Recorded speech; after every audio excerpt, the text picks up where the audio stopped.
Okay. अरे ओ अरे okay, so guys, welcome. तो भाई सिंपल सा चैप्टर है, एमबी से एनसीईआरटी रीडिंग करनी है। ओके, देख ये तो पहला जो तेरा पैराग्राफ है इसको पहले काटो, कोई काम करनी है। ठीक है, यहाँ से काम की जैसे हमारी शुरू होती है। Deoxy nucleic acid, ribonucleic acid, ribonucleic acid, DNA and RNA are two types of nucleic acid. बच्चों बच्चों को पता होता है। DNA acts as genetic material and RNA जो होता है it acts as genetic material. ठीक है, it also acts as genetic material. In some viruses mostly function as a messenger, apart from being a genetic material it also function as a messenger. और इसका होता है adapter role, यानी कि messenger किसका होता है एमआरएनए, एडेप्टर किसका होता है tRNA, structural and catalytic molecule. Okay, so very good.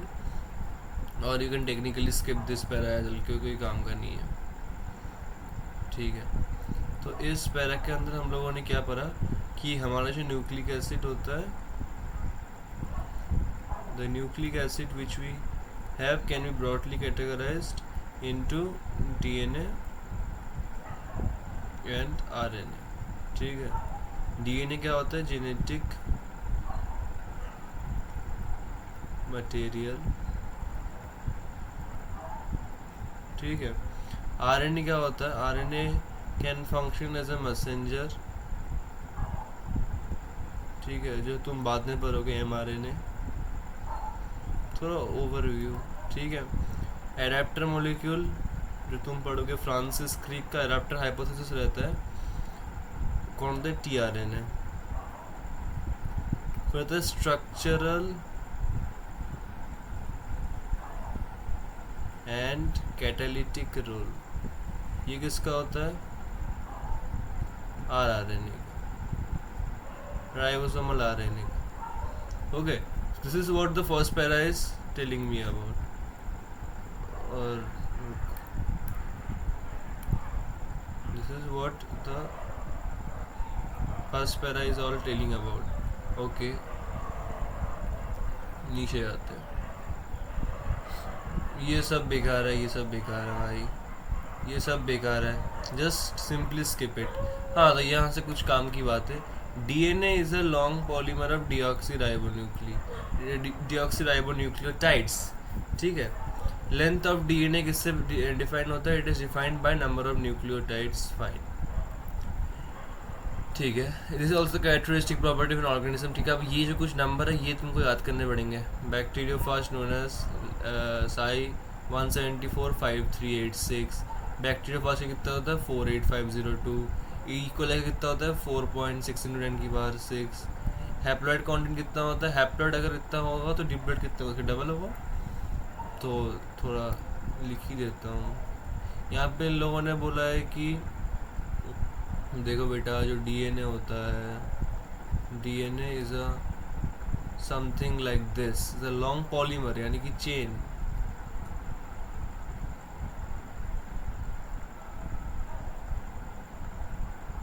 Copy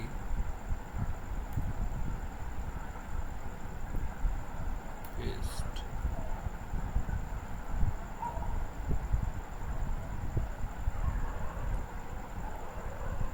paste, paste.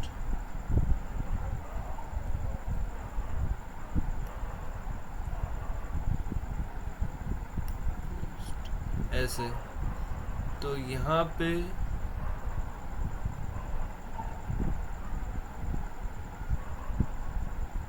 कुछ एक ही जो यूनिट्स है subunit, this is what we say deoxy ribo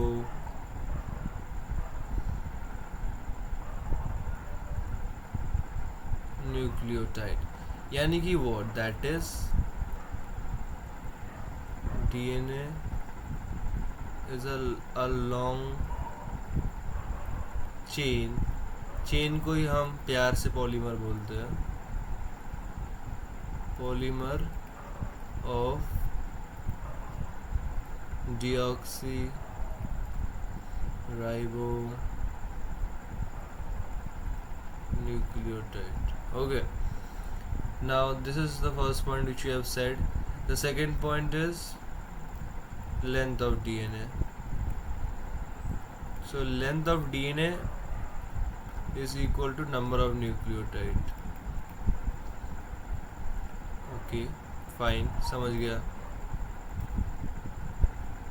अब होता है कुछ डेटा ऐसे, फॉर एग्जांपल क्या होता है साई इंटू जो 174 है, इसके अंदर कितना होता है 5386 न्यूक्लियोटाइड. ये याद करने होंगे. 5386, देन तेरा आता है तेरा bacteriophage lambda, lambda bacteriophage, lambda phage ही बोलते हैं इसे. लैम्डा फाज में तेरा कितना होता है 48,502. ठीक है. फिर तेरा होता है ई कोलाई का, एशिशीरिया कोलाई का. तो ई कोलाई का तो पता होता है बहुतों को, 4.6 इंटू 10⁶. इतने कितना है बेस पेयर. फिर होता है हैप्लॉइड का. हैप्लॉइड का होता है 3.3 इंटू 10⁹ बेस पेयर. और इसको अगर डिप्लॉयड कर दूँ तो diploid is what twice into haploid. Okay, this is what it is. खत्म. Now if we talk about यहाँ पे पहले में तो बेकार लिखा है. ठीक है, अब यहाँ से स्टार्ट होता है. Nucleotide 3 component, nitrogenous base, pentose sugar. RNA के केस में राइबोस, डीऑक्सीराइबोस किसके लिए, डीएनए के लिए, and a phosphate group, pH group. Nitrogenous base, ठीक है. नाइट्रोजनस बेस कितने प्रकृति के होते हैं, प्यूरीन्स एंड पायरिमिडीन्स. प्यूरीन्स किसको बोलते हैं, एडेनिन एंड गुआनिन को. पायरिमिडीन किसको बोलते हैं, कट को, साइटोसिन, यूरेसिल, थायमिन. साइटोसिन जो अब ठीक है यहाँ तक.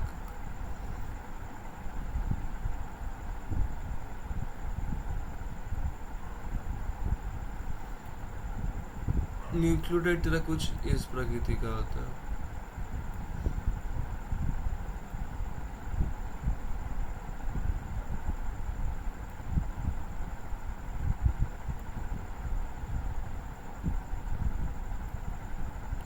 ये तेरा बन गया शुगर,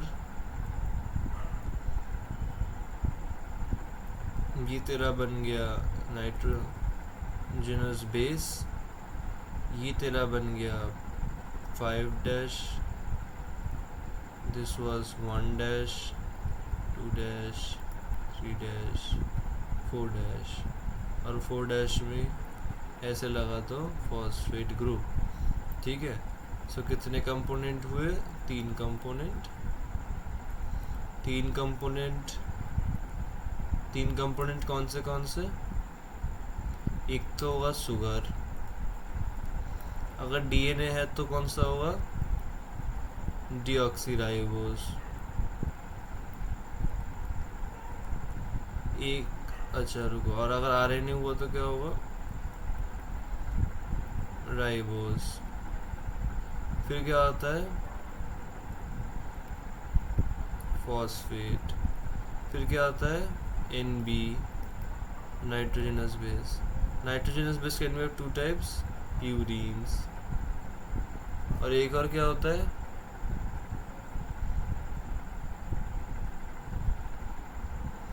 पायरिमिडीन्स.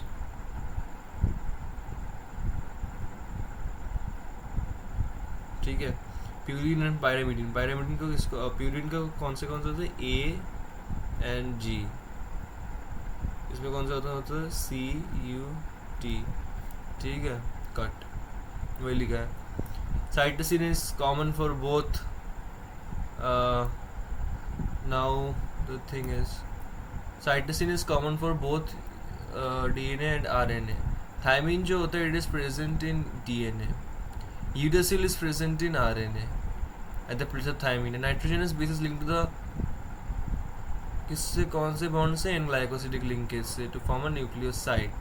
ठीक है. अच्छा, एडिनोसिन गुआनोसिन. ठीक है, समझ रहा हूँ क्या लिखा है. अब है ना, phosphate group is link to the OH of 5' carbon of nucleoside through a phosphoester linkage corresponding nucleotide form, ठीक है।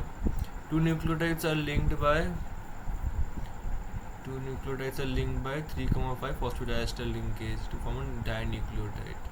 Many nucleotides can be joined in such a manner to form a polynucleotide chain. ठीक है, आप समझा रहे क्या क्या लिखा है यहाँ पे।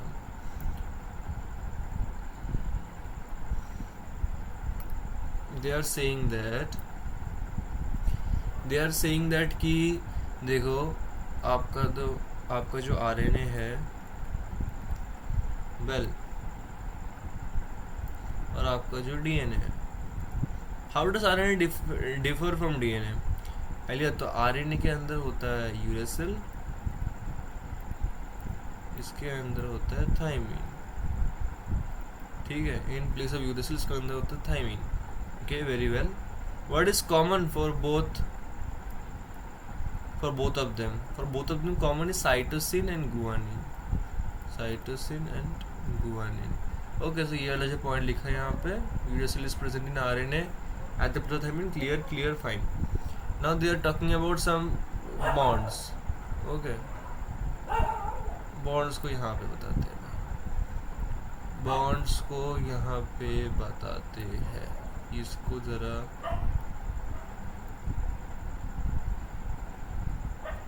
ठीक है। बॉन्ड्स के बारे में अगर मैं बताऊँ तो देख, ठीक है,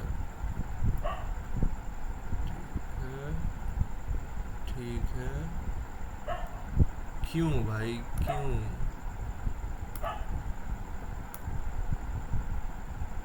क्या चुल मस्ती है इन लोगों को।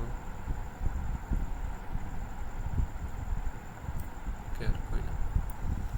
अब इन लोगों ने बोला है कि नाइट्रोजनस बेस 1 डिग्री, तो ये तेरा होता है 1C 2C 3C 4C and 5C, ठीक है।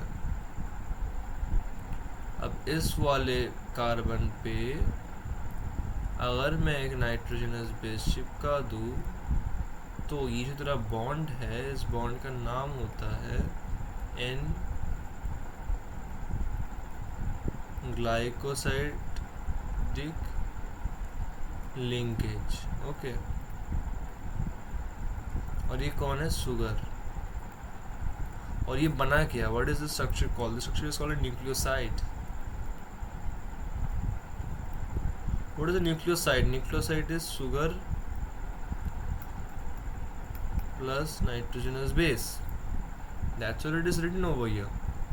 Form a nucleoside. अब अगर इसी के साथ अगर मैं एक फॉस्फेट जोड़ दूँ,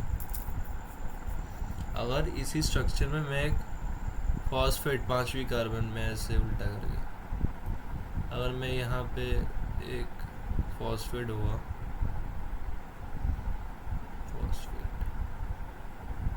अच्छा नहीं, इसमें नहीं कर सकते, रुको,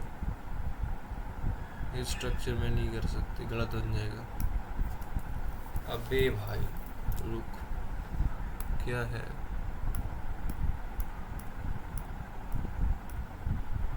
ठीक है, अब इन लोगों ने बता रहा है कि रुक, ऐसे ऐसे ऐसे ऐसे, हाँ। अब 1 degree 2 degree 3 degree 4 degree 5 degree, तो पहले 1 डिग्री में कौन था? Nitrogenous base. चिपकाने वाला जॉइंट क्या था? Glycosidic linkage, right, yes. बोले कि अगर मैं 5वें कार्बन में ऐसे एक pH जोड़ दूँ, और इस बॉन्ड का नाम, तो इस बॉन्ड का नाम क्या होगा? जो pH और शुगर के बीच जो बॉन्ड बना है यहाँ पे, इसको बोलते हैं एन ग्लाइकोसिडिक लिंकेज। इसको सिमिलरली यहाँ पे we term it as the famous phosphate bond. Okay, structure क्या बना? This structure is called nucleotide. कौन से आते हैं भाई? sugar plus nitrogenous base plus phosphate. Okay, cool. ठीक है. Either the when a phosphate group is attached to the OH of 5C carbon of a nucleoside through phosphoester linkage, a corresponding nucleotide is formed. Okay. A corresponding nucleotide is formed. अब इन लोगों ने बोला है कि दो nucleotide के बीच का जो बॉन्ड होगा, यानी कि तो यहाँ पे अगर मैं शॉर्ट्स लिखूँ तो यहाँ पे लिखता हूँ बिटवीन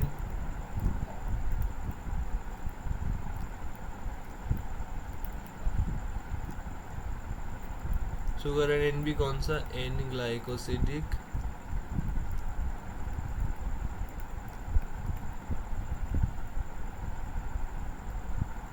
लिंकेज बन क्या रहा है, formation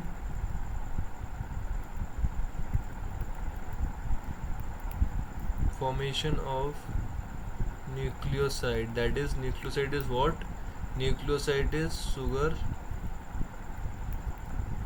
plus nitrogenous base. Okay. Second point, between, अरे क्या बन गया मेरे भाई, चैन नहीं है इनको. Between phosphate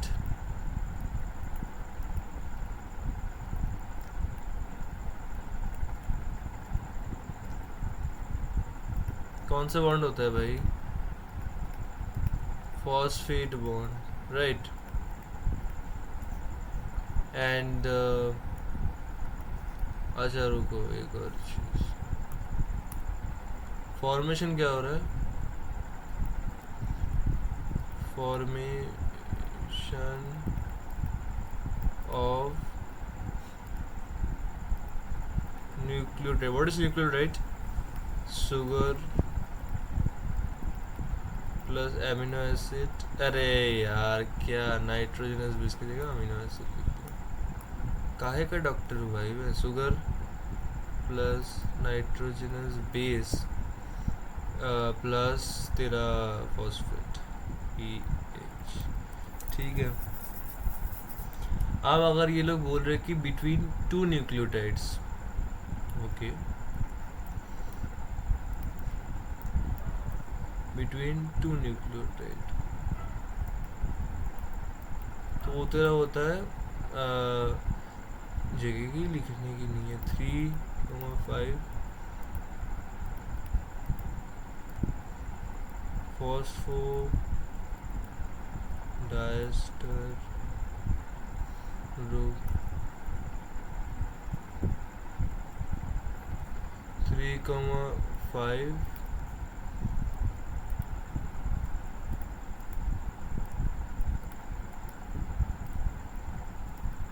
phosphodiester linkage. समझ रहे हो? शुगर नाइट्रोजनस बीच के, शुगर और नाइट्रोजनस बीच के. अरे ये कौन सा ये है, अरे भाई इतना डीप. अरे ये तो एन ग्लाइकोसिडिक लिंकेज क्या बन रहा है, न्यूक्लियोसाइड बन रहा है. What is nucleoside? Sugar plus nitrogenous base. Phosphate and sugar के बीच में कौन सा रहता है, फॉस्फेट बॉन्ड रहता है. बनता क्या है, न्यूक्लियोटाइड बनता है. What is nucleoside? Sugar plus nitrogenous base plus phosphate. Between two nucleotide, what is the bond? 3,5 phosphodiester linkage, and they can technically ask it from you. तो इससे होता है दूसरी पेज की निशानी खत्म. Okay. Feel at the other end of the polymer, free the nitrogenous base, the backbone. अब यहाँ पे तो देखो ज़्यादा कुछ इम्पोर्टेंट इस पैराग्राफ में है नहीं, बस खैर एक लाइन है जो सवाल करने लायक है. The backbone of a polynucleotide chain is form due to sugar and phosphate. The nitrogenous base linked to the sugar moiety project from the backbone. इसको बोलते हैं rungs of ladder. इसको बोलते हैं रंग्स ऑफ लैडर। तो यहाँ से इन लोगों ने बोला ये है कि देखो जो बैकबोन होता है, backbone is found by sugar and phosphate, पहला पॉइंट। दूसरा पॉइंट तो मैंने लिख ही दिए, तो मैं फिर से तो खैर क्या ही लिखने, ये वाला पॉइंट नाइट्रोजनस बेस वाला, ठीक है okay. In RNA every molecule presented to also in RNA the uracil is found the place। हाँ तो वही अब इनका नामकरण हुआ है, शुद्धिकरण कर दिया इन लोगों ने। देखो RNA every nucleoside residue as an additional OH group बताएंगे, इसको OH का खेल है भाई, रुको वेट। ऑल्सो द हाँ the uracil is found at the place of thymine. Thymine का नाम है 5-methyl uracil, another chemical name for thymine. ये इम्पोर्टेंट है, ये बड़ा वे यार, ये क्यों लिखा हूँ मैं इसको ऐसे यहाँ पर।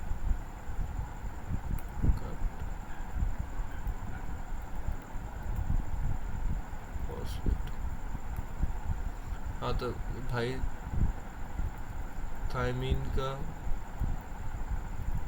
एक नाम क्या है, 5-methyl यूरेसिल, ओके। फिर इफ वी कंटिन्यू, अब शायद तक इन लोगों ने वो स्टार्ट कर दिया। अबे इन लोगों ने क्या,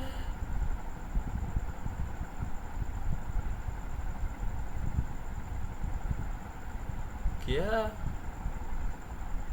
ओके ओके।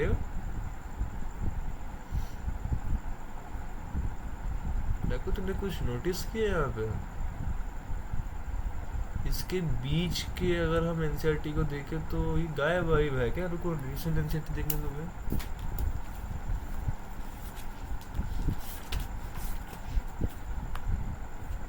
ऐसी थी क्या एनसीईआरटी भाई स्टार्टिंग से?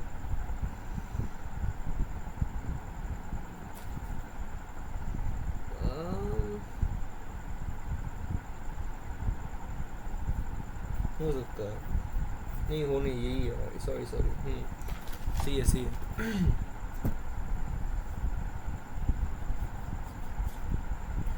ओके अब आते हैं एक्सपेरिमेंटल टॉपिक्स में। 1869 में साइंटिस्ट थे कौन, फ्रेडरिक मीशर। उन्होंने क्या किया था, फर्स्ट आइडेंटिफाइड एसिडिक सब्सटेंस, उन्होंने एक एसिडिक सब्सटेंस को आविष्कार किया था एट द ईयर 1869। इसको नाम दिया था न्यूक्लियन, ठीक है। दिक्कत क्या था, limitation, limitation isolating such a long polymer intact, ठीक है बस। तो पहले साइंटिस्ट कौन थे, पहले साइंटिस्ट हमारे थे फ्रेडरिक मीशर। उन्होंने क्या दिया था, न्यूक्लियन। साल कौन सा था, 1869 आई गेस, हाँ। Limitation not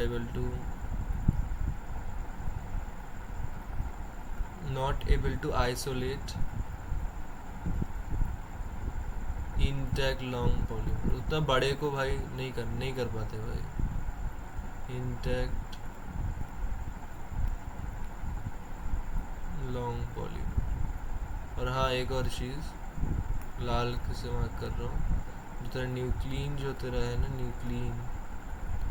nucleon is a acidic substance, acidic substance, okay, keep it in mind. फिर ठीक है, फिर हमारे कौन से, James Watson and Francis Crick. X-ray diffraction data produce by, अच्छा रुको एक खेल है भाई। X-ray diffraction data produce by Maurice Wilkin and Rosalind Franklin, ठीक है। खेल की बात,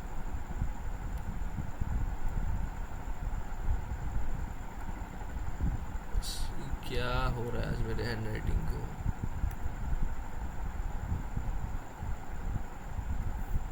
फिर हमारे आए कौन से, Morris Wilkin, Rosalind Franklin. Morris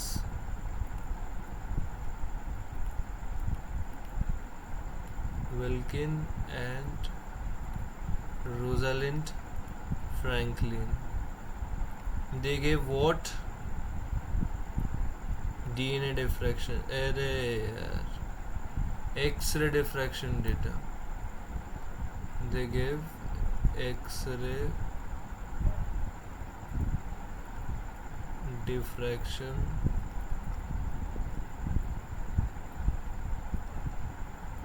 data, और on this basis इसी को पढ़ के it was James based on X-ray diffraction data, तो जेम्स वॉटसन और फ्रांसिस ने इसी जो तेरा एक्स-रे डिफ्रैक्शन डेटा था इसी को एनालाइज किया और अपना खुद का थ्योरी दिया। ठीक है, क्या थ्योरी दिया, स्ट्रक्चर दिया था भाई डीएनए का, क्या डबल हेलिक्स मॉडल। ठीक है, प्रोपोर्शन। फिर एक आया था Chargaff, Erwin Chargaff, that for double stranded DNA the ratios adenine जितना होगा थाइमिन उतना होगा, गुआनिन जितना होगा साइटोसिन उतना होगा, बस आर कांस्टेंट एंड इक्वल्स 1। ठीक है, तो अगर मैं थोड़ी अच्छी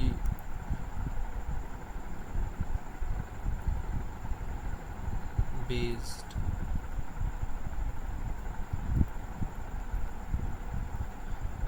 फ्रांसिस विल इधर James Watson and Francis Crick,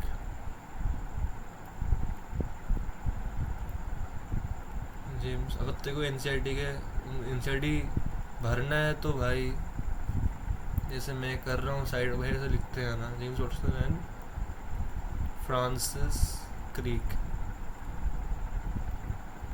उन्होंने कहते हैं DNA double helix model,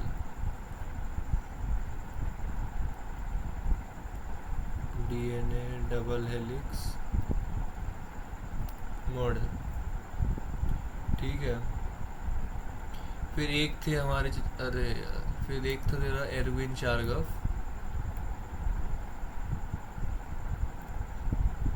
चारगफ्स rule बोलते हैं इसे, चारगफ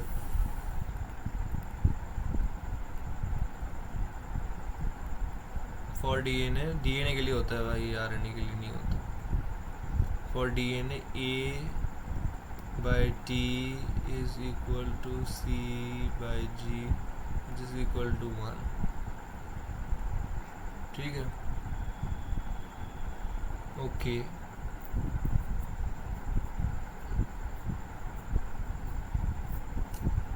are constant and equals to 1। Okay okay, अब अगर मैं बेस पेयरिंग की बात करूँ, said to be complementary to each other, क्या लिखा है, the base pairing complementary to each other and therefore it the sequences, agar one strand is known, the sequence in other strand can be predicted, obviously this can be predicted. Also if each strand or from DNA letters and template synthesis needs the 2000 letters the produced should be identically genetical, because ये हम बाद में भी पढ़ते हैं तो इसको technically cut this part। ठीक है, ये बेसिकली बोल रहा है बेसिकली ऐसे ऐसे, तो ये तो अगर मान के चल कि यहाँ पे ए है, यहाँ पे टी है, यहाँ पे सी है और यहाँ पे जी है। ठीक है, तो इसका बस कॉम्प्लीमेंट्री, यहाँ पे इसका टी, यहाँ पे इसका ए, यहाँ पे इसका जी, यहाँ पे इसका सी। तो अगर मेरे को एक का पता चल रहा है ना, if one is known other would be known. ठीक है, तो वही लिखा है। सेलिएंट फीचर्स की अगर बात करें तो क्या क्या लिखा है, it is made up polynucleotide with a backbone. ठीक है, बैकबोन की बात फिर से हुई, शुगर एंड फॉस्फेट बोल दिया, बेसिस पोलिडास rungs of ladder, two chains of anti parallel polarity, यानी कि अगर एक का 5 प्राइम टू 3 प्राइम है, दूसरे का 3 प्राइम टू 5 प्राइम होगा, यानी कि व्हाट, ये वाला समझ रहा हूँ। अगर तेरा एक का 5 प्राइम टू 3 प्राइम है तो दूसरे का 3 प्राइम टू 5 प्राइम होगा। इसको और इसको एंटी पैरेलल पोलर, इसको तो बोलते हैं ना एंटी पैरेलल, अगर पैरेलल होते तो यहाँ पे भी 5 होते, यहाँ भी 5 होते, पर ऐसा हो नहीं रहा। That's why anti parallel, anti parallel polarity. ठीक है। दूसरी बात, if the bases in two strands are paired through hydrogen bond, ठीक है, adenine forms two hydrogen bond with thymine from and vice versa. Guanine is bonded with cytosine with 3 hydrogen bonds. Also as a result always a purine comes opposite to pyrimidine. ठीक है भाई, this generative uniform distance between two, हाँ ठीक है, उतना कुछ खास नहीं ये वाला पॉइंट भी। तो पूछना ये बोल सकता है, अरे नहीं हुआ, चलो कोई ना। एडेनिन और थायमिन के बीच में 2 बॉन्ड, ठीक है। साइटोसिन और गुआनिन के बीच में 3 बॉन्ड, ओके। अब अगर मैं नेक्स्ट पॉइंट की बात करूँ, the 2 chains are coiled in a right handed fashion, ठीक है। जैसे तो ये ना भाई, बस द पिच होता है कितना, 3.4 नैनोमीटर। समझते हो पिच क्या होता है? You know what is the pitch, buddy? I don't think so you know it. And there are roughly 10 base pair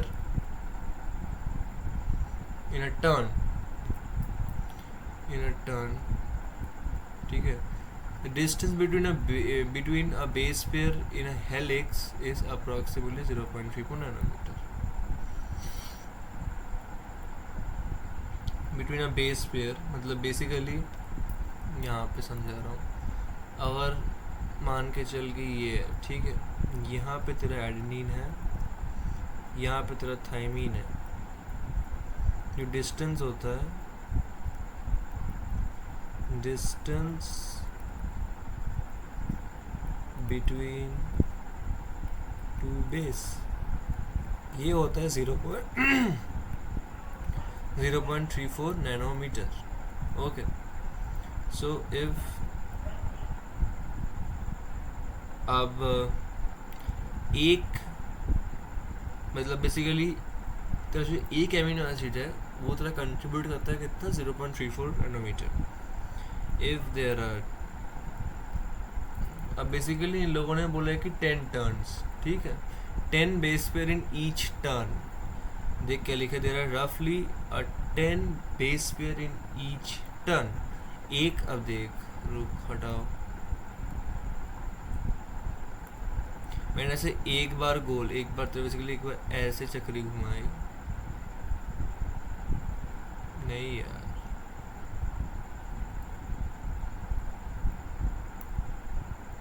basically एक बार ऐसे घुमाया, ठीक है। तो इफ वन टर्न, एक बार घूमने में कितना मिला, 0.34 नैनोमीटर। देन 10 टर्न्स में कितना होगा,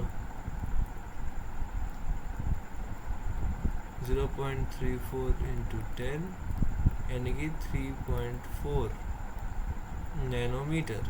और इस 10 टर्न को ही हम नाम देते हैं पिच, ठीक है। पिच के अंदर कितना होता है, 10 टर्न एंड 10 बेस, ठीक है।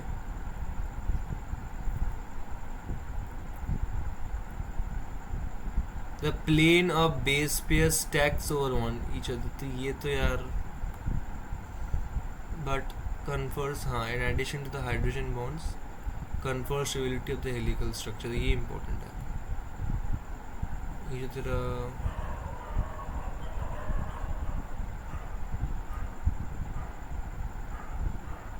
हाइड्रोजन जो बॉन्ड्स है यहाँ पे,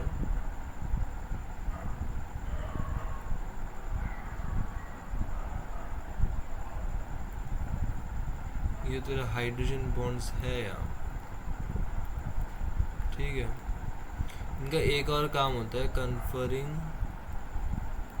मतलब giving stability to structure, okay. तो इतना तो को आता होगा, बाकी क्या ही है। तो अगर मैं नॉर्मल बात करूँ एक तो पहला सबसे पहला पॉइंट होता है तेरा एंटी पैरेलल पोलैरिटी, ठीक है, ऑलवेज। यानी कि अगर एक का तेरा 5 प्राइम टू 3 प्राइम है, दूसरे का तेरा क्या हो 3 प्राइम टू 5 प्राइम। दूसरा क्या है, दूसरा तेरा है कि हाँ, एडेनिन और थाइमीन के बीच में होता है 2 बॉन्ड, साइटोसिन और गुआनिन के बीच में होते हैं 3 बॉन्ड, ठीक है। एक टन में होता है, सॉरी 0.34 नैनोमीटर, बेसिकली होता है क्या, डिस्टेंस बिटवीन 2 बेसेस, ठीक है। तो 10 टन में क्या होता है, 10 टन को क्या बोलते हैं, पिच बोलते हैं, एंड 3.4 नैनोमीटर हो, ठीक है। देन वी से कि जो तेरा हाइड्रोजन बॉन्ड है, it also provides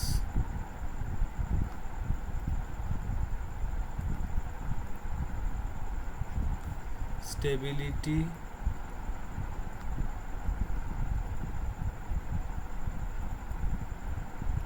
to the structure, okay. ये कुछ पॉइंट्स थे जितना आपको आना चाहिए, और बैकबोन का बात तो मैंने पहले ही बोल दिया है, तो फ़ायदा कुछ नहीं है। ये तेरा होता है बेसिकली, साइंटिस्ट थे Francis Crick, he propose the concept of central dogma, he propose the concept of central dogma, proposal of central, basically Francis Crick आए, सेंट्रल डोगमा दिया इन मॉलिक्यूलर बायोलॉजी। डीएनए से बनता है आरएनए, आरएनए से बनता है protein. ये देख, डीएनए से बनता है एमआरएनए बाय ट्रांसक्रिप्शन, और एमआरएनए से बनता है ट्रांसलेशन से थ्रू बनता है प्रोटीन। और DNA can self replicate itself and lead to the formation of replication, ठीक है। That is how it works, that is how it works, ठीक है। तो बेसिकली अब लिखने की ज़रूरत नहीं है, बट हाँ एक चीज़ ज़रूर लिख सकता हूँ कि फ्रांसिस सेंट्रल डोगमा देने वाले कौन थे। देखो साइंटिस्ट के नाम तो भाई हाय हाय यार है भाई, इनसे फ्रांसिस क्रिक। अब जो सब लिख ही दिया तो लिख ही देता हूँ। डीएनए से बनता है एमआरएनए, एमआरएनए से बनता है प्रोटीन, डीएनए को घुमा दूंगा तो डीएनए सेल्फ रेप्लिकेट, जिसको बोलते हैं रेप्लिकेशन। डीएनए अपने आप को बना रहा है, डीएनए से बन रहा है mRNA, transcription, sorry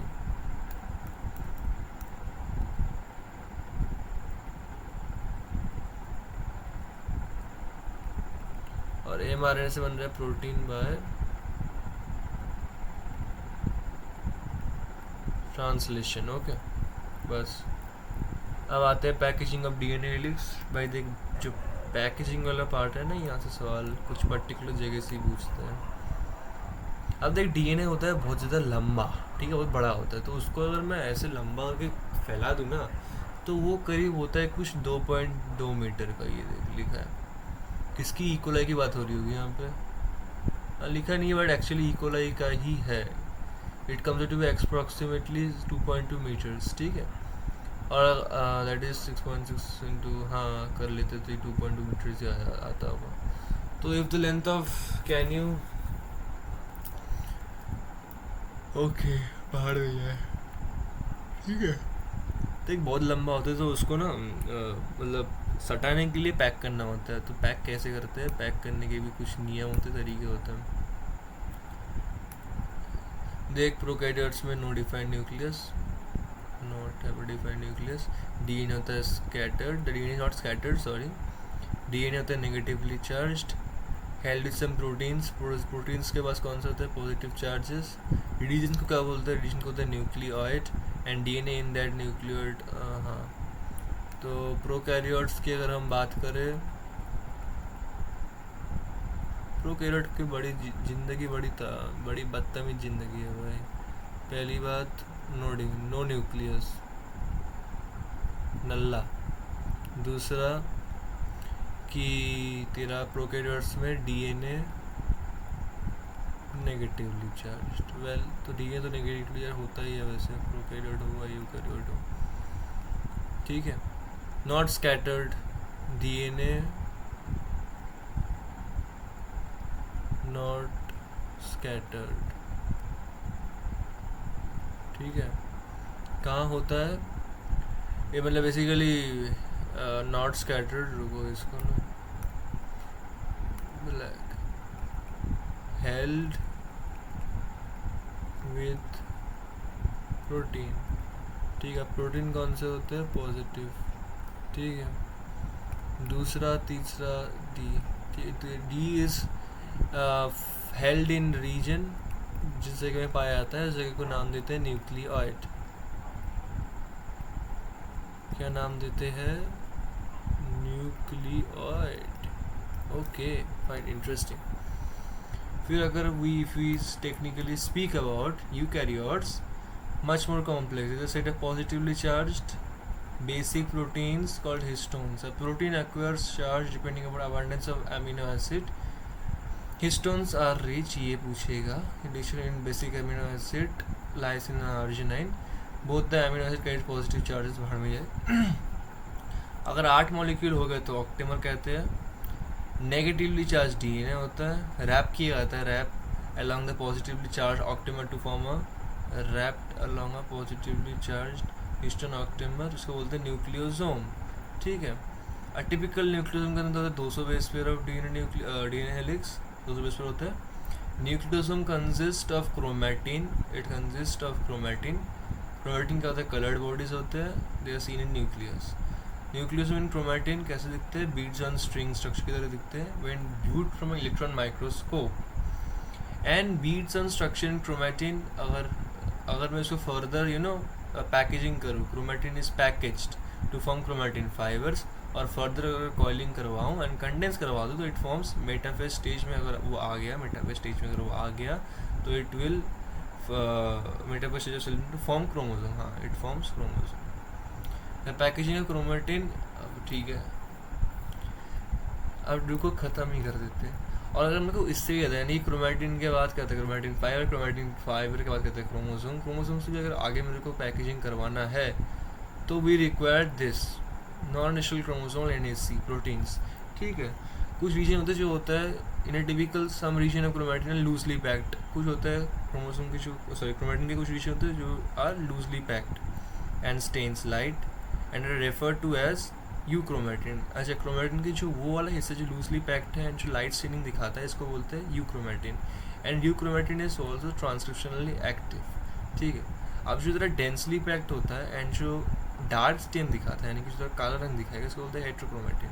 and heterochromatin is inactive, transcriptionally inactive. Okay, जल्दी पॉइंट्स लिख देता हूँ। तो अगर मैं यूकैरियोट की बात करूँ, यूकैरियोट की ज़िंदगी में बहुत ज़्यादा दुख है भाई। पहली बात तो देखो, इनके अंदर जो प्रोटीन्स रहते हैं, प्रोटीन्स जो इनके अंदर, प्रोटीन की कैरेक्टरिस्टिक क्या है, पॉजिटिव है, ठीक है, एंड बेसिक है। बेसिक होने का रीज़न क्या है, अरे यार, बेसिक होने का बेसिक होता है rich in lysine and arginine, ठीक है, दोनों ही बेसिक एसिडिक एसिड्स है, ठीक है। फिर तेरा जो होता है दूसरा पॉइंट इट सेज कि डीएनए, सॉरी, अगर मेरा जो ये तरह जो हिस्टोन्स है, if there are 8 into histones are formed unit of 8 molecules, हाँ 8, अगर तेरा 8 हिस्टोन के मॉलिक्यूल्स मिल गए बाय एनी चांस, उसको नाम दे देंगे हिस्टोन ऑक्टेमर। ठीक है, फिर तेरे जो है इफ डीएनए प्लस यानी कि क्या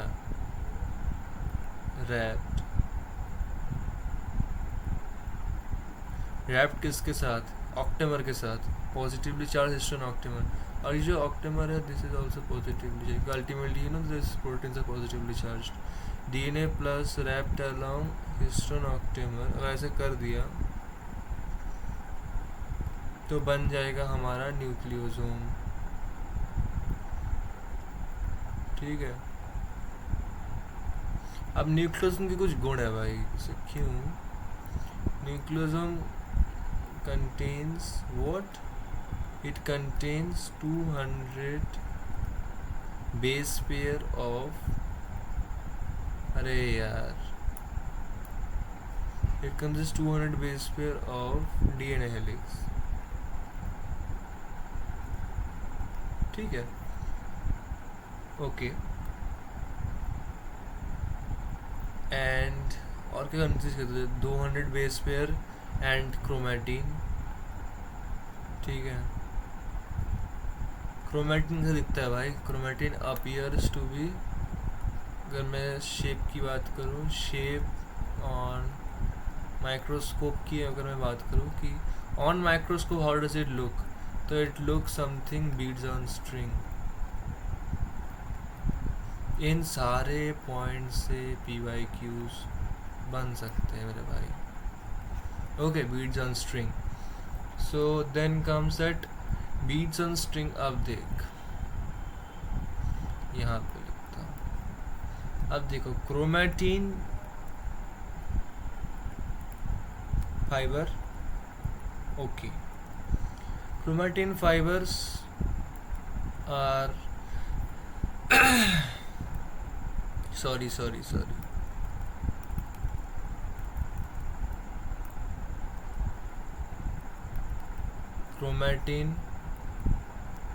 क्रोमैटिन पैक किया तो क्या बनना, क्रोमैटिन फाइबर्स, वही तो लिखा है ना, chromatin is package to form chromatin fibres.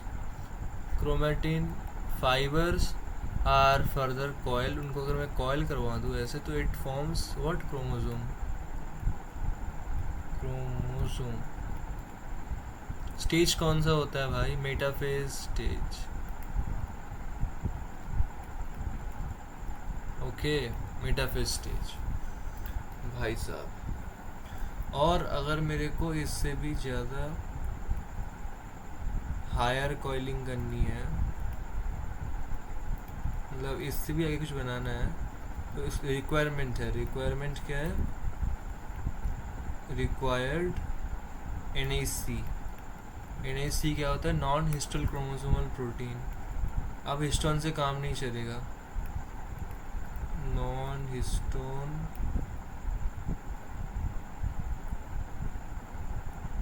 Chromosomal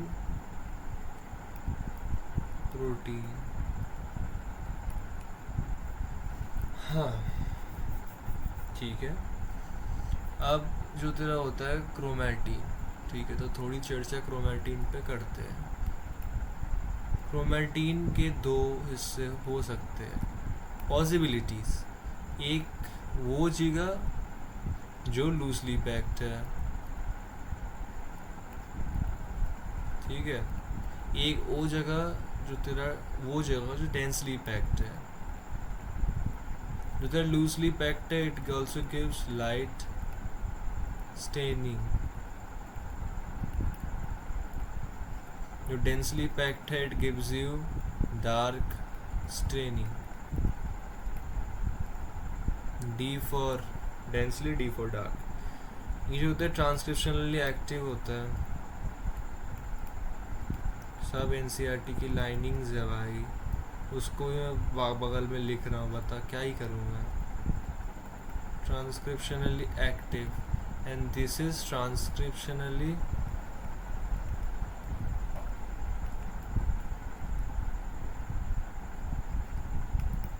inactive,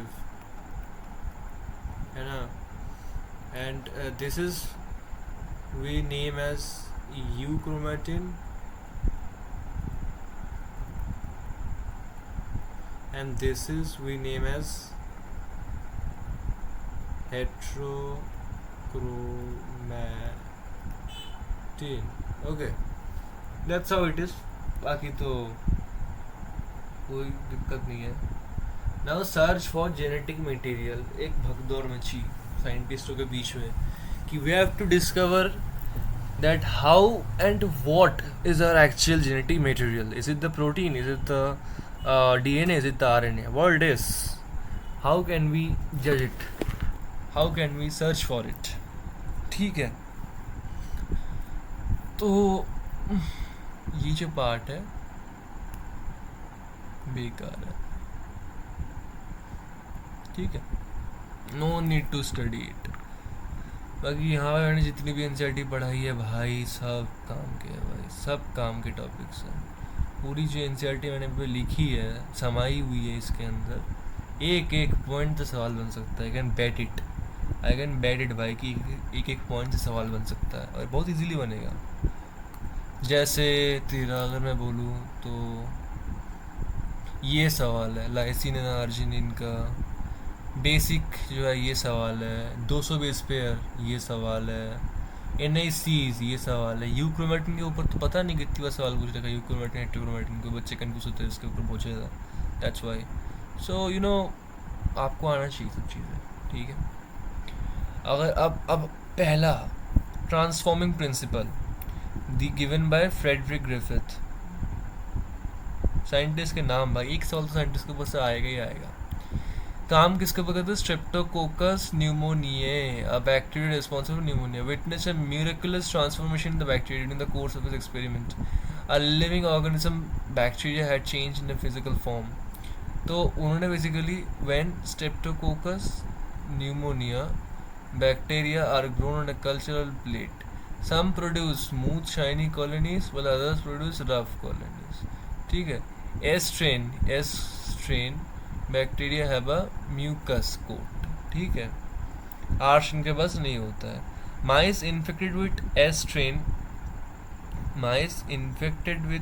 strain die from pneumonia, but mice infected with R strain do not develop pneumonia. S strain को अगर मैं इंजेक्ट किया, माइस मर गया. आर स्ट्रेन को डाला इंजेक्ट किया तो माइस बच गया. बट जब एस स्ट्रेन हिट किल बना, यानी कि एस स्ट्रेन को तुम जो उसका जो एंजाइम्स होते हैं, अगर तुम उसको हीट करोगे तो it will get degraded, right. तो आफ्टर डिग्रेडेशन जो हीट किलिंग हुई है, अगर मैं इसको माइस के अंदर नॉर्मली डाला तो माइस जीवित रहेंगे भाई. वो तो जो बैक्टीरिया था मर गया हीट की वजह से. बट अगर उसी बैक्टीरिया को वो एस स्ट्रेन जो हीट किल था, अगर उसको मैं आर स्ट्रेन का मिक्स करके दिया ना, if we mix it and inject it then the mice died. So इनकी जो एक्सपेरिमेंट था, इनका एक्सपेरिमेंट बड़ा सिंपल था. Griffith gave what? Griffith gave transforming principle. ठीक है, तो बेसिकली ग्रिफिथ यूज्ड टू किसके ऊपर काम किया था? Worked on S pneumoniae. पूरा लिखने का मन नहीं है मेरे को. ठीक है, तो इस स्ट्रेप्टोकोकस न्यूमोनिया के दो पहलू है भाई. ये क्या हो गया?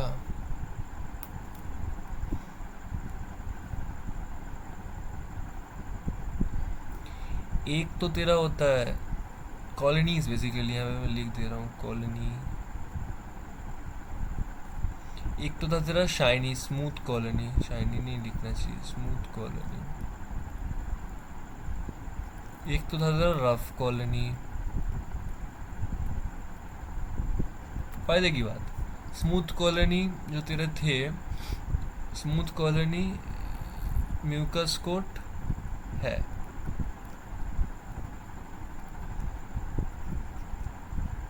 इनके पास नो म्यूकस कोट.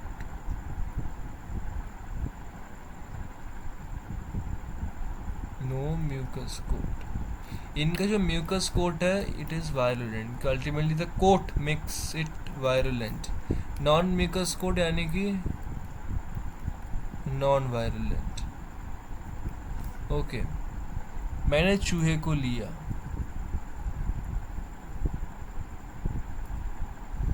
और मैंने दो तरीके से उसको पास किया। एक तो एस ट्रेन के साथ, अरे भाई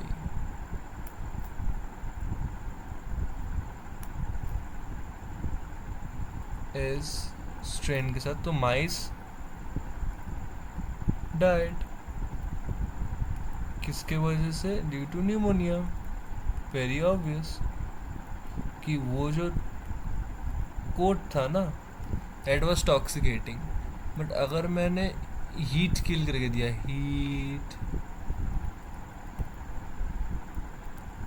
heat killed S strain, then mice survived, क्योंकि तुमने ऑब्वियसली ना भाई, enzyme damaged, it's ultimately the enzyme which causes the infection. अगर वही डैमेज हुए तो कैसे होगा? फिर if we speak about non violent, तो भाई सिंपल है। अगर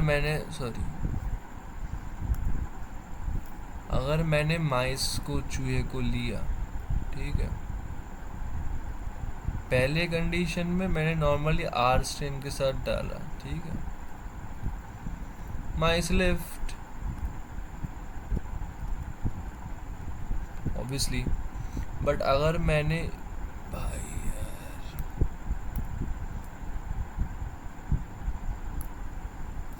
अगर मैंने उसको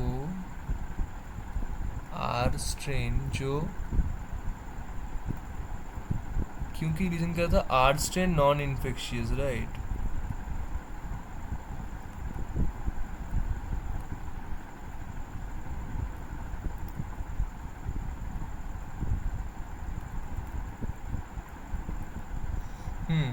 आर स्ट्रेन प्लस अगर मैं उसको हीट किल्ड एस स्ट्रेन के साथ डाल दिया, तो miracle, mice died. How?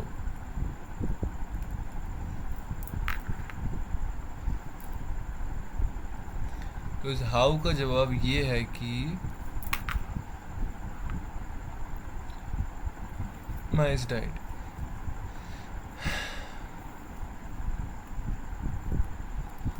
How? तो बेसिकली इन्होंने बोला था कि ठीक है, जो आर स्ट्रेन है समथिंग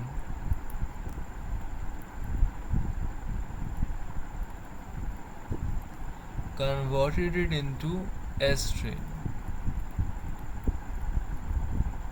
जो किया था वायरुलेंट, और इन्होंने इस समथिंग का नाम दिया, पुरानी एनसीईआरटी है तो समथिंग का नाम दिया ट्रांसफॉर्मिंग प्रिंसिपल।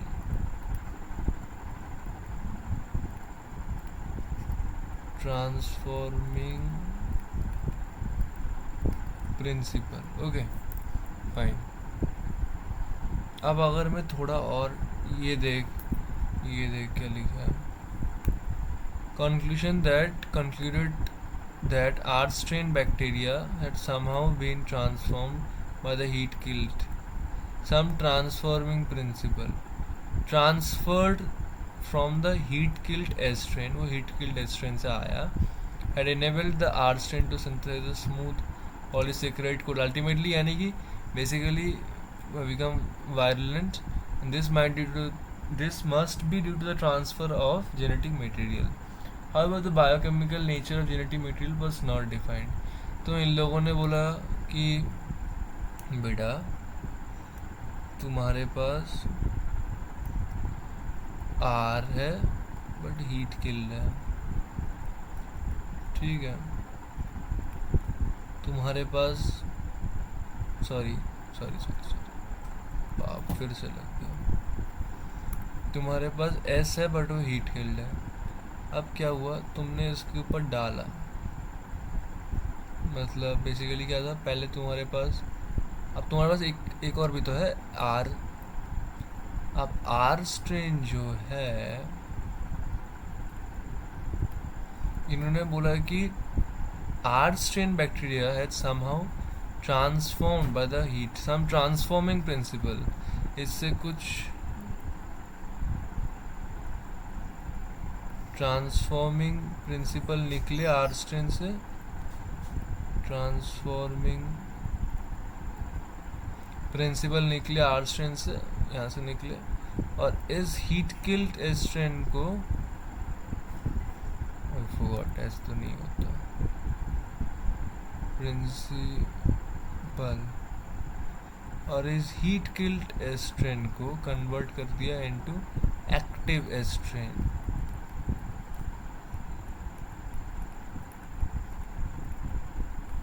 बाय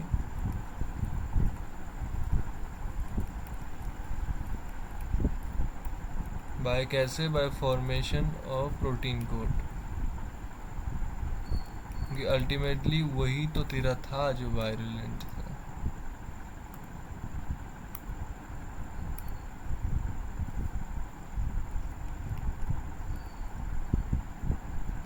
ठीक, ये कहानी है। हाँ, तो अब इन लोगों ने बोले कि it become virulent, this must be the, अब मस्ट बी हाइपोथेसिस क्या था,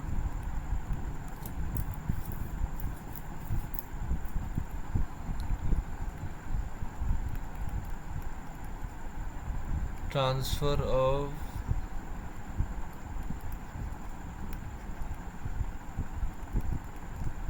genetic material, drawback,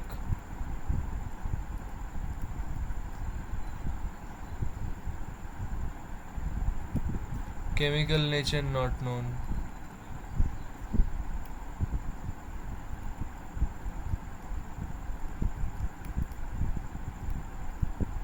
ओके ठीक है। अब एक साइंटिस्ट और आए, मैकार्टी, मैक्लॉयड एंड एवरी। ये मैकार्टी, मैक्लॉयड एंड एवरी, इनका भी बड़ा सिंपल काम था। इन्होंने किया था biochemical characterization, Oswald Avery, Colin MacLeod and Maclyn McCarty. इन्होंने सोची जेनेटिक मटेरियल भाई कौन है, प्रोटीन है। काम किया किसके ऊपर, ग्रिफिथ के एक्सपेरिमेंट के ऊपर। उन्होंने प्यूरिफाइड किया, क्या, the purified biochemicals, purifies DNA, RNA etcetera from the heat killed S cell to see which one could transform. तो बेसिकली इन लोगों ने एस सेल लिया, अब दे प्यूरिफाइड बायोकेमिकल के डी, उन्होंने एस सेल के अंदर से डीएनए और आरएनए को प्यूरिफाई किया, टू सी विच वन, देखने के लिए कि कौन सा ट्रांसफॉर्म कर सके, which one can transform live R cell to S cell.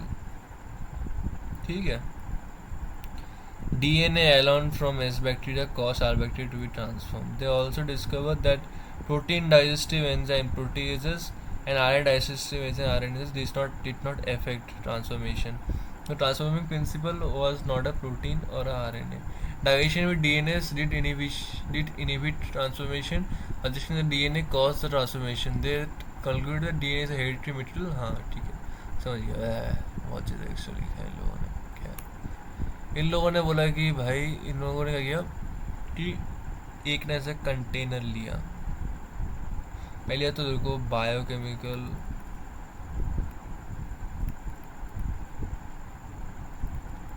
जो तेरा है बायोकेमिकल, जो भी है बायोकेमिकल कैरेक्टराइजेशन देने वाले कौन थे, every, McCarthy and MacLeod. Okay, very fine, very good. और इनका ऐसे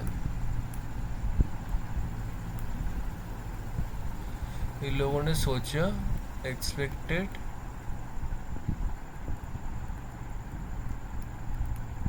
इन लोगों ने एक्सपेक्ट क्या किया था कि genetic material is protein, genetic material is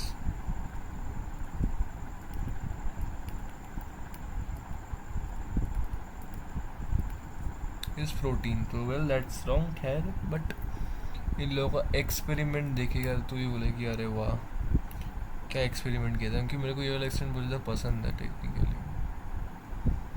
ठीक है, यहाँ पे मुझे तो ओपन स्पेस है, यहीं पे करता हूँ। तो इन लोगों ने लिया था एक कंटेनर, ठीक है,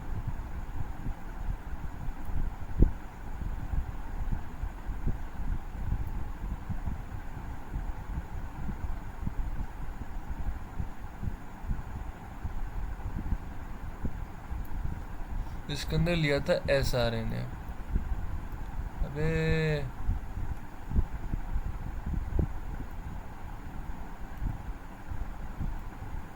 इसके अंदर लिया था S स्ट्रेन, ठीक है, and then they did what, उसको किया प्यूरिफाई। किसको किया प्यूरिफाई? बायोकेमिकल्स को। एंड उससे क्या हुआ? Extraction of DNA, RNA and protein. तो सवाल है इससे बनेंगे 3 केस से। पहले इन लोगों ने किया भाई, देखो तीनों को लो, DNA, RNA, प्रोटीन, इनको देखना था कि कौन साला कन्वर्ट कर पाता है। आर्शन, उनके पास आर्शन भी था ना बाहर से लिया हुआ। इन लोगों ने यहाँ पे डाले एंजाइम्स, कौन से? अरे DNAs, तो DNA मर गया, और प्रोटीएज, तो प्रोटीन मर गया। बाकी कौन रहा? RNA intact. RNA इंटैक्ट तो रहा, but transformation not seen by, transformation not seen by friend. यानी कि तेरा R स्ट्रेन है, R strain didn't convert into S strain. Well, that's very astonishing.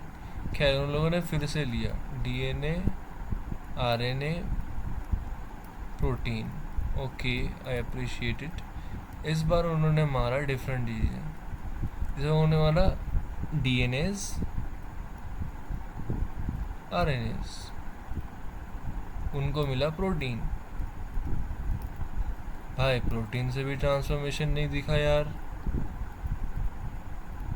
वो लोग हैरान बोले कि भाई ये तो हमारा एक्सपेक्टेशन में पानी फेर रहा है। अब फिर उन्होंने आखिरी में लिया अपना ट्रम्प कार्ड। उनका ट्रम्प कार्ड क्या था जो आखिरी में बस था यार? ट्रम्प कार्ड, बहुत जोकर कार्ड ही बोलते हैं, मैं ट्रम्प कार्ड बोलता हूँ। उसको इज्जत देना चाहिए, वो तुमको अल्टीमेटली विक्ट्री देता है। DNA, अरे मेरे भ्राता, तुमको क्या तकलीफ है? DNA, RNA, प्रोटीन, ठीक है। तो अरे भाई लैग कर रहा है क्या? नहीं, सिस्टम तो लैग नहीं कर रहा। DNA, अब मेरे को चाहिए DNA, तो मैंने डाला RNAs एंड प्रोटीज, मेरे को मिल गया DNA इंटैक्ट। मेरे को दिख गया ट्रांसफॉर्मेशन।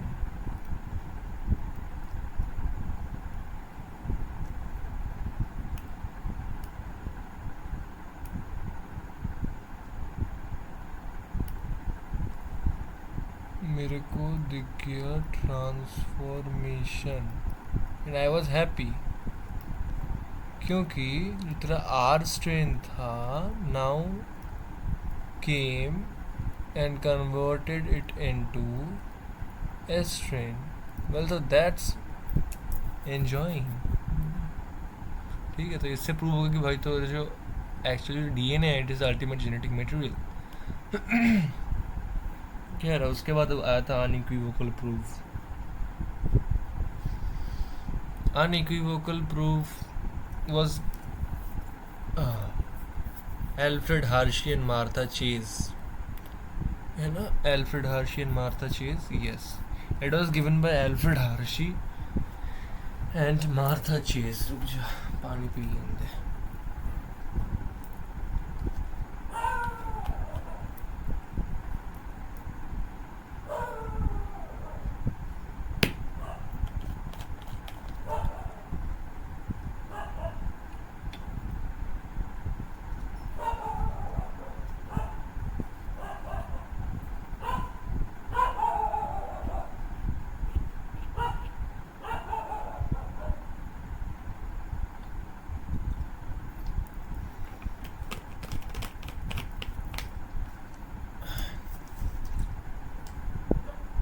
Okay.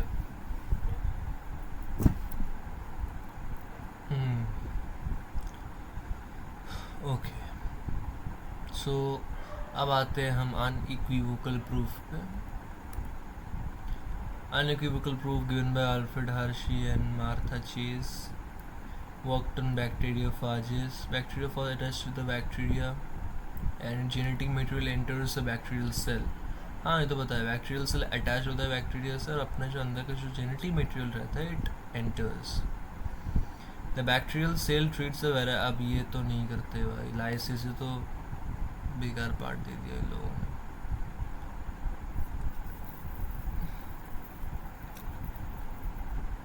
तो इन लोगों को देखना था कि भाई कौन अंदर जाता है, प्रोटीन कोट या फिर डीएनए.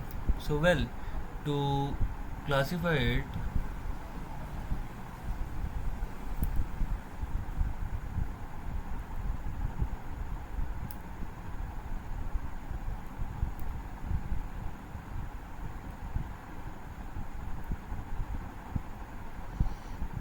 तो उन लोगों ने क्या किया था, उन लोगों ने वायरस को ग्रो किया था on medium that contain radio active phosphorus. ठीक है, दो मीडियम लिए थे, एक तो तेरा फॉस्फोरस का, एक तेरा था सल्फर का. हाँ, रेडियो एक्टिव सल्फर. अब रेडियो एक्टिव फॉस्फोरस के प्रोड्यूस जिन्होंने ग्रो किया था ना, it contain radioactive DNA, क्योंकि अल्टीमेटली डीएनए के अंदर का एक कॉम्पोनेंट होता है फॉस्फोरस. तो अगर तुम उसको उस पूरे डीएनए को ही अगर तुम रेडियो एक्टिव फॉस्फोरस के साथ ग्रो करवाओगे तो डीएनए बोलेगा कि यार ये फॉस्फोरस को मैं जानता हूँ यार, ये तो मेरे ही हिस्से का एक पार्ट है, तो एक काम करता उसको अंदर लेता, तो उसको थोड़ी पता कि ये रेडियो एक्टिव है ना. तो ऐसे खेल चलता है. Presence of radio contain radioactive DNA but not radioactive protein. हाँ, अब जो डीएनए को तुम ग्रो करवाओगे रेडियो एक्टिव फॉस्फोरस में, it would not contain radioactive protein, क्योंकि भाई प्रोटीन के अंदर थोड़ी है फॉस्फोरस, वो तो तेरा डीएनए के अंदर है. ठीक है, बिकॉज ये DNA contains phosphorus but protein does not. Similarly virus is grown on radio active sulphur. अब सल्फर में क्या खेल के है भाई, सल्फर के अंदर जो तेरा मतलब सॉरी डीएनए के अंदर जो तेरा प्रोटीन कोट रहता है it is made of sulphur. तो प्रोटीन कोट बोलेगी यार ये सल्फर को तो मैं जानता हूँ यार, ये तो मेरे बॉडी पार्ट का हिस्सा है भाई, चलो इसको अंदर लेता हूँ. बट बेचारे प्रोटीन कोड को ये थोड़ी मालूम था कि भाई ये रेडियो एक्टिव सल्फर है. तो इस बार radioactivity is shown contain radioactive protein but not radioactive DNA. भाई डीएनए के पास तो सल्फर है ही नहीं, सल्फर. ठीक है, कुछ इस प्रकृति से. फिर बैक्टीरियोफाजेस को ग्रो करवाया गया इकोलाई के अंदर. ठीक है, the viral coats are remove from the virus. ठीक है, सेपरेटेड बाय. ठीक है भाई, बैक्टीरिया विच वाज, अब देख, the bacteria which is infected with virus that had radioactive DNA was radioactive. समझ रहा है? देखो, जॉन से बैक्टीरिया से मैंने इन्फेक्ट करवाया था वायरसेस को. Bacteria which is infected with virus that had radioactive DNA way radioactive. मतलब जिस सेल के अंदर रेडियो एक्टिव डीएनए जाएगा वो सेल रेडियो एक्टिव बनेगा. ठीक है, that was very obvious. Indicate, अब यहाँ से इंडिकेट क्या हो रहा है, that DNA was there was infected viruses that had radioactive DNA were radioactive. DNA was the material that had passed from the virus to the bacteria. Bacteria जो infected with viruses, जिनको मैंने virus से infect करवाया था, that had radioactive proteins when not radioactive. कैसे हुआ भाई, protein अंदर थोड़ी आता है। That proteins did not enter the bacteria from virus. DNA is F the genetic material that is, हाँ तो समझ में तो आ ही रहा होगा, समझ में तो आ ही रहा होगा। बेसिकली क्या किया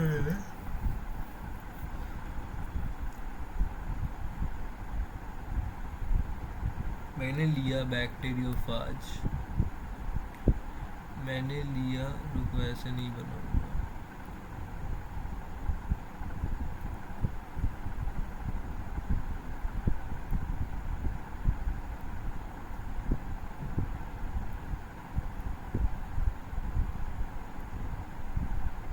ठीक है। ये तेरा डीएनए का जो पार्ट है, इट कंटेन्स व्हाट, फॉस्फोरस। और जो तेरा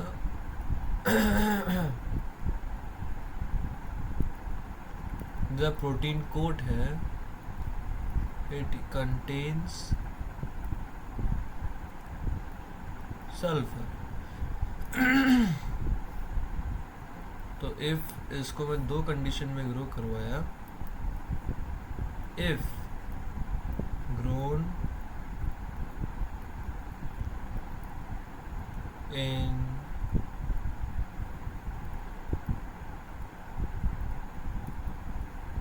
radioactive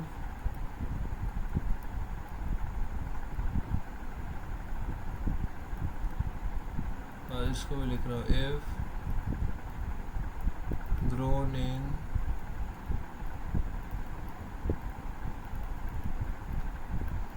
radioactive sulfur, तो क्या होगा, तो डीएनए बन जाएगा रेडियोएक्टिव। तो क्योंकि डीएनए कंटेन्स फॉस्फोरस एंड जो तेरा प्रोटीन कोड होगा पीसी, वो रहेगा भाई नॉन रेडियो एक्टिव। ये मस्क्यूटो बड़े बड़े गंदे होते हैं यार, दिमाग ख़राब कर रहे हैं मेरा। नॉन रेडियो एक्टिव क्योंकि पीसी डजंट कंटेन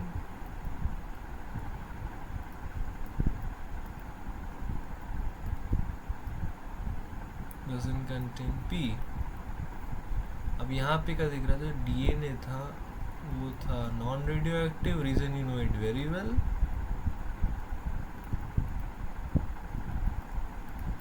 एंड जरा पीसी होगा, became radioactive because PC contains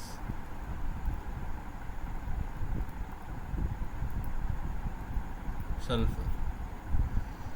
अब अगर मैंने इसको इकोलाई के अंदर ग्रो किया,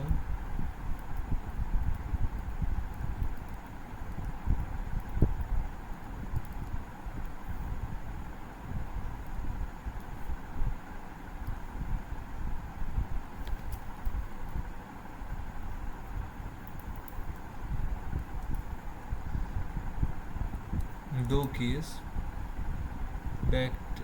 bacteriophage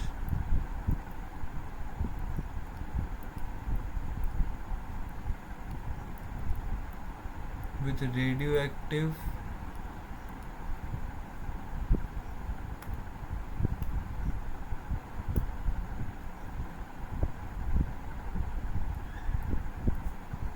bacteriophage with radioactive DNA and bacteriophage with radioactive protein coat। ठीक है, तो क्या होगा, तो यहाँ पे जो सेल्स होंगे showed radio activity,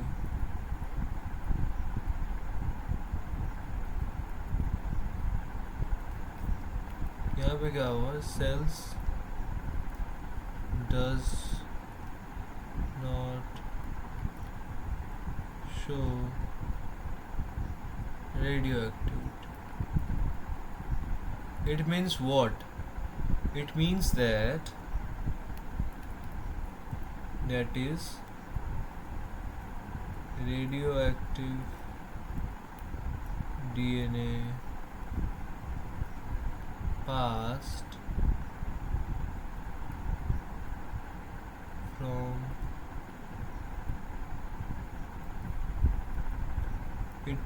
from bacteriophage to bacteria and hence widely regarded as genetic material.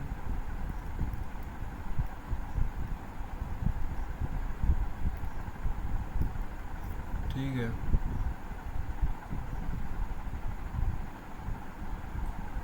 ये था तेरा अनइक्विवोकल प्रूफ. बड़ा ही बोरिंग सा था भाई, कोई इंटरेस्ट ही नहीं मिला. खैर, प्रॉपर्टीज अब आते हैं भाई. प्रॉपर्टीज में अब आते हैं भाई, आते हैं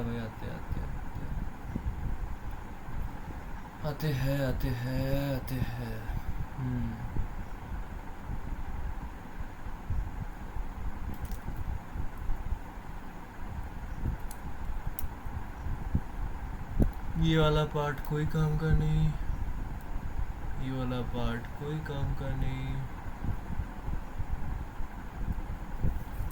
ओ रुको, उसमें एक काम का चीज था, उसमें एक तो काम की चीज थी भाई, कुछ होना.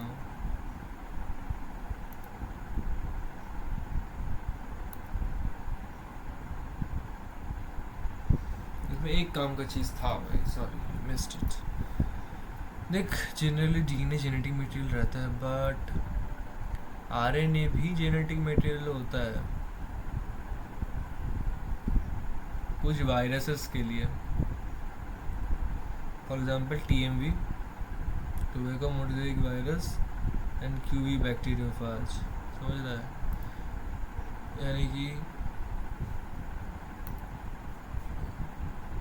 यानी कि देखो, डीएनए मेजॉरिटी सब में पाया था, मेजॉरिटी है भाई ये. RNA rarity. रेयरिटी किस में? वायरस में. फॉर एग्जांपल टीबी वायरस, क्यूबी बी. ठीक है, ऐसे सॉल्व द कंडीशन. तो यार ये कौन लिखता है भाई, मैं नहीं लिख रहा.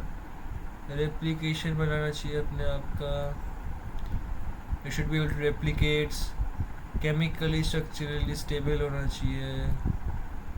It should provide scope for slow changes, mutation होना चाहिए for evolution obviously. Mendelian character में अपने आप को एक्सप्रेस करना चाहिए. तो ये तो बहुत बेसिक से कुछ पॉइंट्स हो गए. ठीक है, बहुत बेसिक से कुछ पॉइंट्स हो गए उसमें तो खैर कहीं है. अब आते हैं थोड़े डेप्थ में.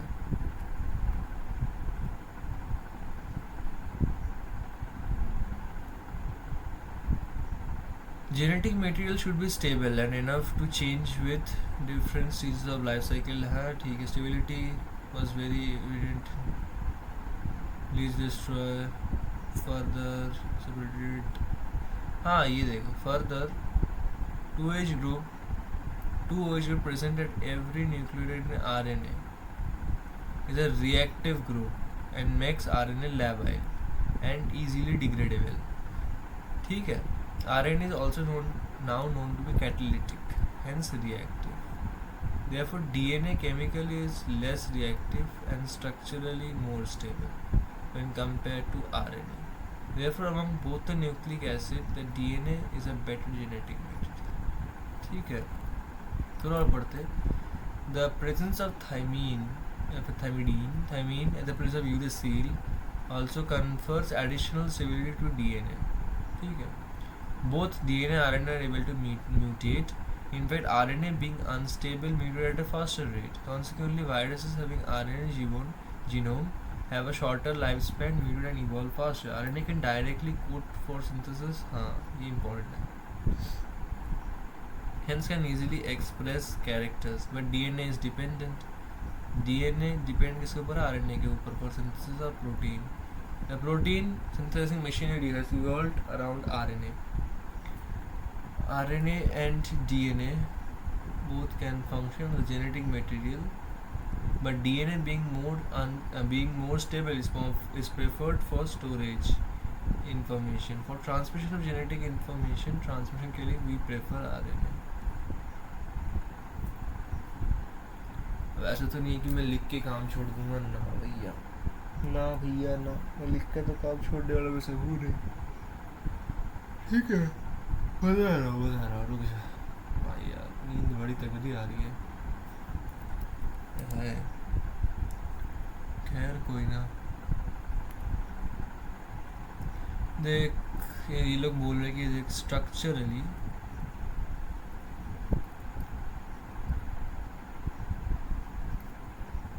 अगर हम बात करें तो देख डीएनए और आरएनए में से डीएनए और आरएनए में से आरएनए इज मोर स्टेबल. ऐसे क्यों? क्योंकि इसके जो 2' एंड है वहाँ पे है OH. OH क्या है? Reactive group. ठीक है, तो इसे रिएक्टिव ग्रुप की वजह से बना दे रहा है, यू नो, हाईली रिएक्टिव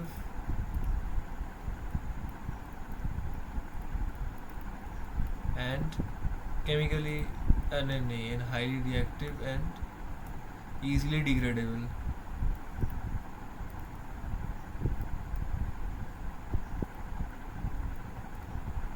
ठीक है, ये क्यों मोर स्टेबल है? More stable due two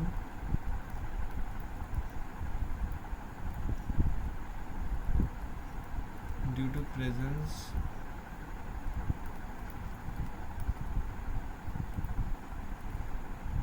of thiamine.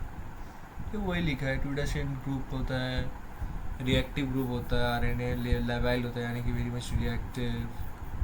ठीक है, और अगर मैं केमिकल्स, ये तो स्ट्रक्चरली, अगर मैं केमिकली बात करूँ तो केमिकल तो दिख रहा है कौन ज़्यादा रिएक्टिव है. आरएनए रीजन ऊपर ही लिखा है भाई, रीजन ऑफ OH. ठीक है,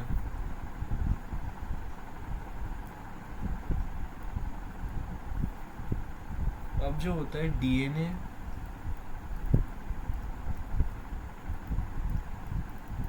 बोथ कैन म्यूटेट. दिक्कत much faster rate.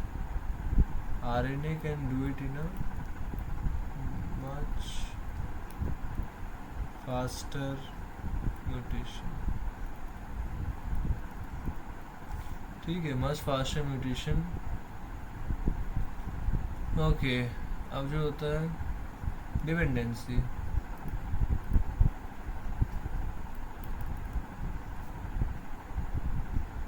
RNA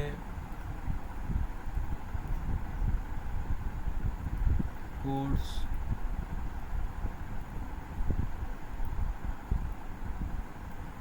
directly for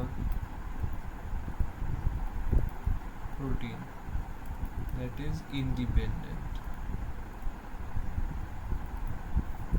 but DNA is dependent. DNA is dependent on whom? On RNA. For what? For protein synthesis.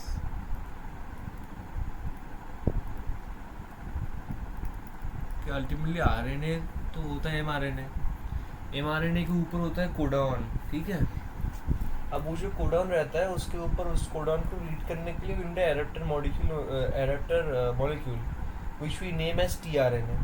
tRNA comes and at the anticodon loop it forms complementary base pairing with the mRNA strand. After formation of complementary base pairing, an amino acid comes, and slightly the smaller subunit will come to the ribosome, and the larger subunit will come. It will have two sides, P side and A side, and after the translation will take place, and slowly the elongation process will take place, and in which the the ribosome will slide, and after that the amino acid will get added one by one, forming a long polymer of amino acid, that is protein. That is how it will work. भाई वो तो बहुत ज़्यादा detail की बात हो गई, but ultimately जो प्रोटीन रहता है, प्रोटीन हमारा जो पैट्रियार्की है, हायरार्की है, शो करता है कि पेरेंट्स के अंदर जो गुण है वो बच्चे के अंदर होना चाहिए. तो अल्टीमेटली जो तेरा डीएनए है, डीएनए को अगर प्रॉपरली कोड और सीक्वेंस करवाना है तो तुमको प्रोटीन चाहिए होगा भाई. बिना प्रोटीन के तो कुछ काम नहीं बनेगा. तो ultimately DNA is dependent on the RNA. अभी बीच का वर्ड स्किप कर दिया, तेरे दिमाग के ऊपर से क्या हुआ, I know it very well. तो वो ट्रांसलेशन का प्रोसेस है बेसिकली, एमआरएनए से कैसे प्रोटीन बनता है. ठीक है, तो कंक्लूजन,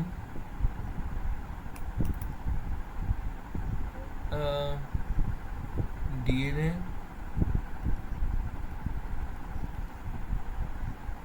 स्टोरेज ऑफ इन्फो. क्यों? Due to structural stability.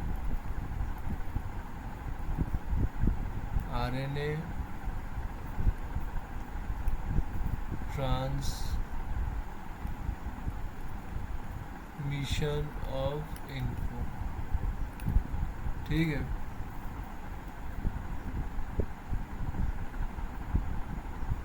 बहुत बड़ा पीडीएफ है यार, दिमाग खराब.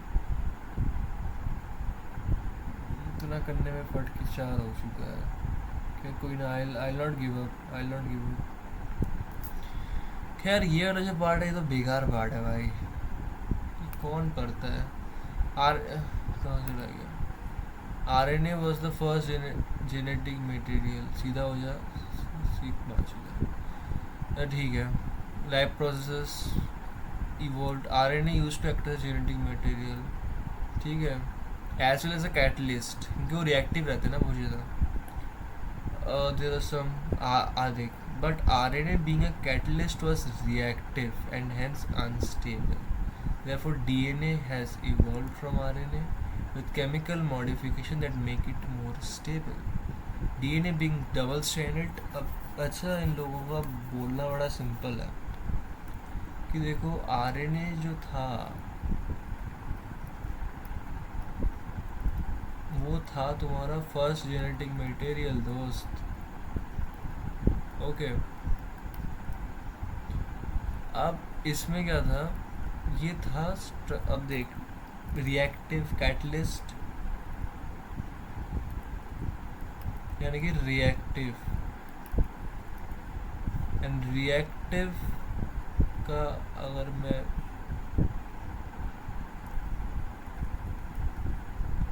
Structural instability. ठीक है. तो विथ टाइम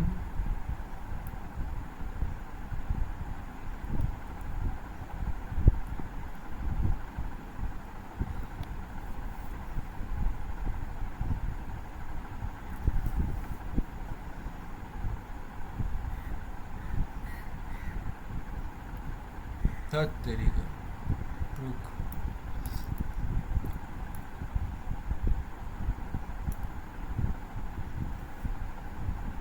इवोल्यूशन ये क्या है? फिर से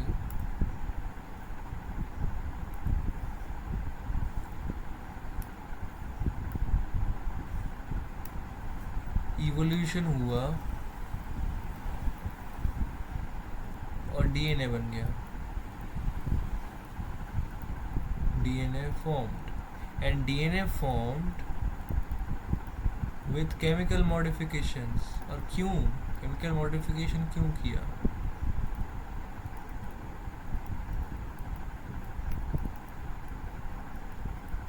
was structural stability.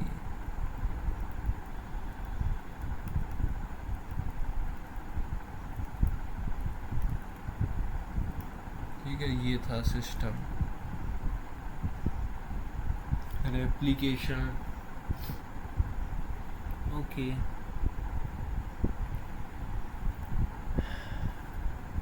रेप्लिकेशन